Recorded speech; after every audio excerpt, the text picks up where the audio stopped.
Merci. Madame la Présidente, Excellences, chers collègues, chers amis.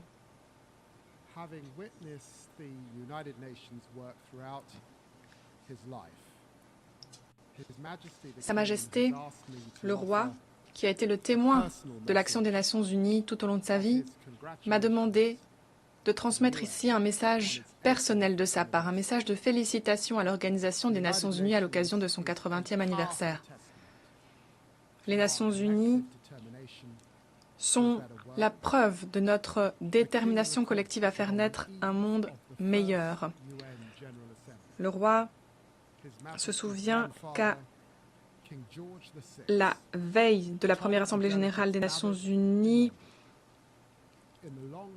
le grand-père de Sa Majesté a dit à des représentants rassemblés à Londres que jamais une réunion plus importante n'avait eu lieu. Des millions de personnes au Royaume-Uni, dans tout le Commonwealth et au sein de toute la communauté internationale partagent le point de vue selon lequel les principes fondateurs des Nations Unies et le travail de notre organisation restent essentiels. A fortiori lorsque le monde est confronté à de nouveaux défis, nous devons réaffirmer ces principes alors que l'ONU s'efforce de réagir aux réalités d'aujourd'hui et de se préparer aux défis de demain. Chers amis, aujourd'hui, je voudrais moi aussi transmettre ce message comme Sa Majesté. Tout comme lui, je voudrais célébrer ce 80e anniversaire, le 80e anniversaire de cette institution fière. Ce faisant, nous devons aussi nous atteler aux défis de l'heure. Aujourd'hui, au Royaume-Uni, nous ne voulons pas défendre le droit d'une nation en ignorant le droit d'une autre. Nous devons agir avec détermination en nous laissant guider par la charte qui doit demeurer notre boussole. C'est pourquoi j'aimerais ici évoquer directement la tragédie israélo-palestinienne. Ce qui se produit à Gaza aujourd'hui est indéfendable, c'est inhumain, c'est absolument injustifiable et cela doit prendre fin maintenant.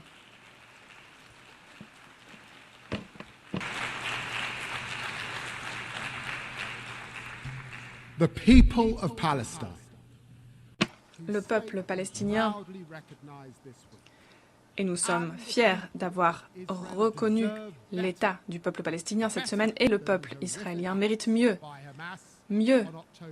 que les agissements abjects du Hamas le 7 octobre et en fait des enfants orphelins, des parents privés de leurs enfants, mieux aussi que le tourment des familles des otages qui attendent dans le désespoir le retour de leurs êtres chers qui sont en captivité, mieux que le règne du Hamas, une organisation terroriste cruelle qui n'a pas sa place dans l'avenir de la région, mieux aussi que la famine catastrophique qui ravage Gaza, alors qu'Israël redouble d'intensité dans son opération militaire et déplace des familles palestiniennes encore et encore. En réponse à ces horreurs, nous n'avons pas d'autre choix, nous engager sur la voie d'une action diplomatique concertée pour faire vivre l'espoir de la paix, alors que nous travaillons avec les dirigeants de la région et au-delà, pour appuyer les efforts des États-Unis afin de bâtir un consensus autour d'un plan durable pour la paix. Nous applaudissons la dynamique qui a été mise en branle par les États-Unis, par des États arabes et musulmans. Il faut prévenir l'annexion, promouvoir un processus de paix et mettre fin à cette guerre terrible.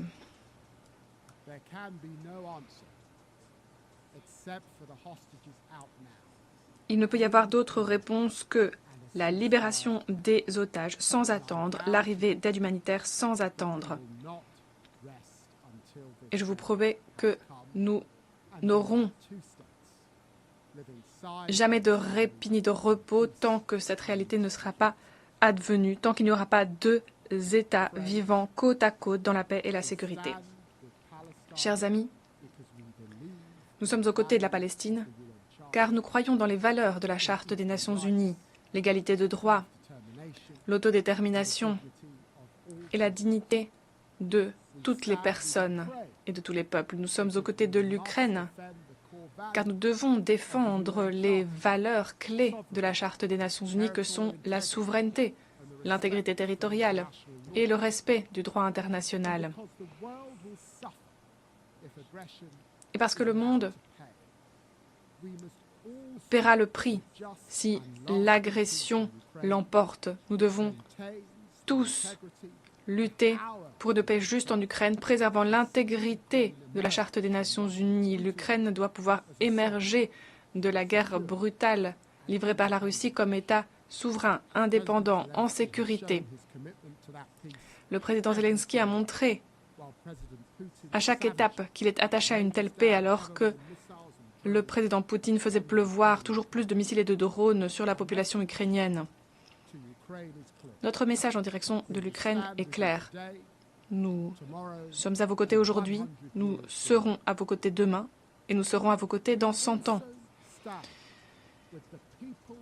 Nous sommes aussi solidaires du peuple du Soudan, car nous n'oublions jamais ces valeurs de la Charte des Nations Unies, les valeurs de droits humains, de quête de la paix pour toutes les femmes et tous les hommes.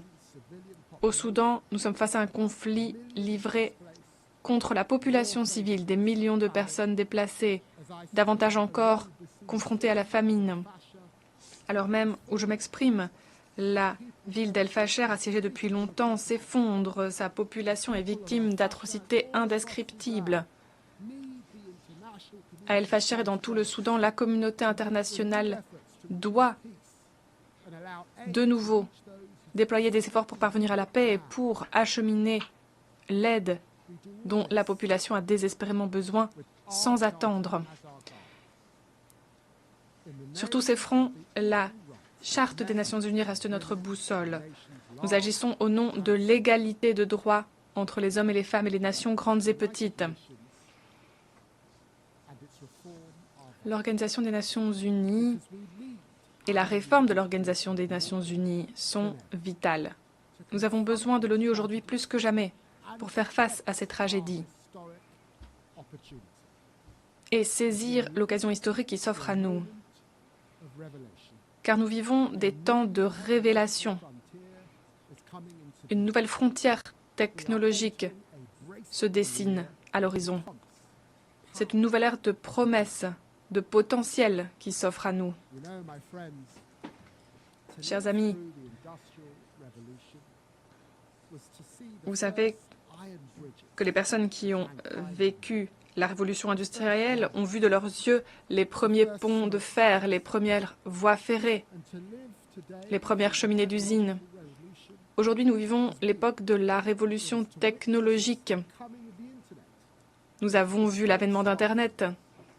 Nous avons vu les téléphones intelligents, les smartphones, arriver entre toutes les mains. Et maintenant, nous sommes les témoins de l'arrivée de l'intelligence artificielle. Une révolution technologique à la vitesse de l'éclair, qu'on ne peut que comparer à la révolution industrielle, mais qui est comprimée en l'espace d'une décennie. C'est l'instant de vérité, pour nous, pour nos institutions, pour notre capacité à œuvrer de concert. Je crois que nous devons agir. Ces horizons technologiques sont emplis de promesses. L'intelligence artificielle, c'est le levier le plus puissant que nous ayons pour promouvoir la vision d'avenir de la Charte, le progrès social, de meilleures conditions de vie. C'est pourquoi l'IA est au cœur des plans et des programmes de croissance de mon pays. Je crois que si nous embrassons l'intelligence artificielle, nous pouvons tous construire des entreprises plus performantes, nous pouvons mieux lutter contre la criminalité. Prenez la corruption.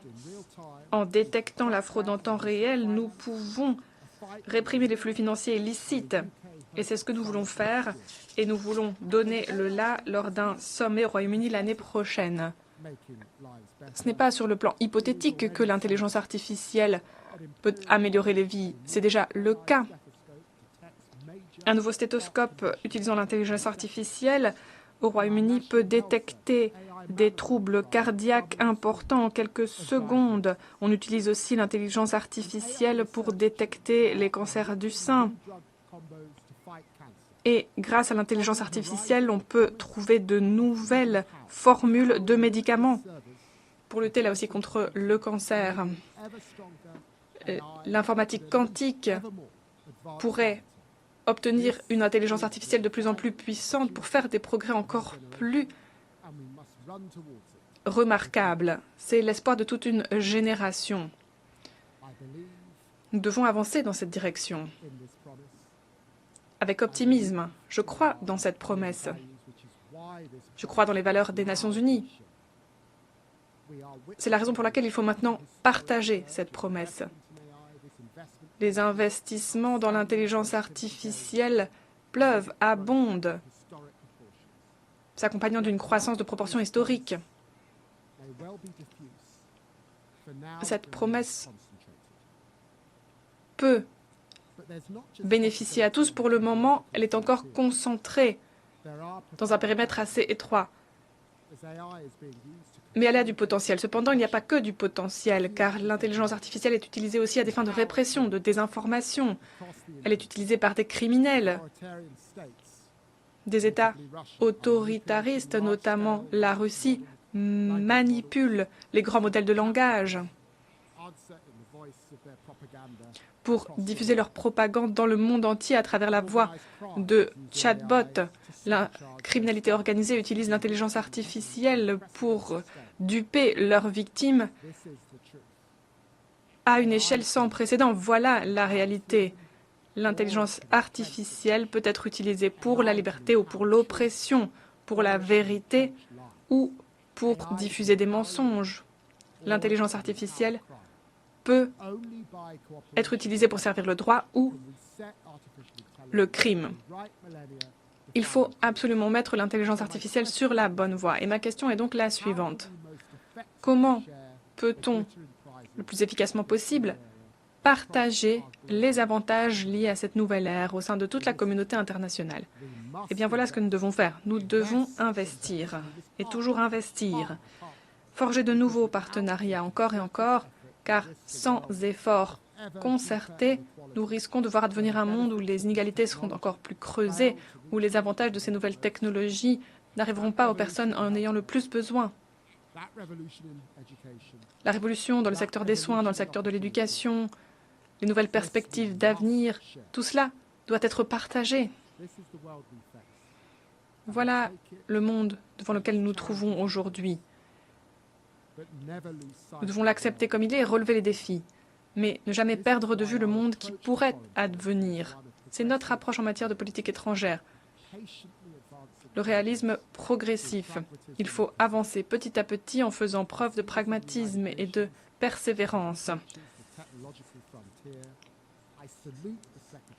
Je salue le secrétaire général qui a lancé le nouveau pacte numérique qui incarne lui aussi le progrès et le réalisme. Et je me félicite de la création d'un nouveau groupe de scientifiques sur l'intelligence artificielle qui proposera des évaluations concrètes fondées sur les preuves, sur les faits. Et je me félicite aussi du nouveau dialogue global sur la gouvernance de l'IA. Et c'est dans cet esprit de réalisme progressif, que le Royaume-Uni veut défendre l'IA comme un outil permettant de jeter des ponts d'une rive à l'autre de l'Atlantique, d'un bout à l'autre du Commonwealth, d'un continent à l'autre, pour partager partout son potentiel remarquable. C'est la raison pour laquelle nous avons investi tant dans l'Institut pour la sécurité de l'IA, avec plus de chercheurs consacrés à ces questions que n'importe où dans le monde. Et c'est la raison pour laquelle nous avons lancé OpenBound et ses bases de données gigantesques. Et c'est pourquoi aussi nous défendons l'IA pour le développement, une initiative avec 10 partenaires africains visant à créer des écosystèmes d'IA pour autonomiser des milliers de communautés et les aider à atteindre les ODD. C'est aussi derrière notre programme Accès numérique qui vise à combler le fossé numérique pour des millions de personnes. J'ai vu les résultats de mes propres yeux En Afrique, j'ai vu empli d'émotions sur le continent de mes ancêtres que les jeunes entrepreneurs d'aujourd'hui utilisent l'IA pour lancer tant d'entreprises qui, je le sais, vont éberluer le monde, comme cette entreprise qui utilise un programme et une application utilisant l'intelligence artificielle pour aider des jeunes gens aveugles à vivre avec plus d'autonomie au Nigeria. Voilà la promesse des nouvelles technologies, la promesse de la croissance, la promesse d'un monde meilleur.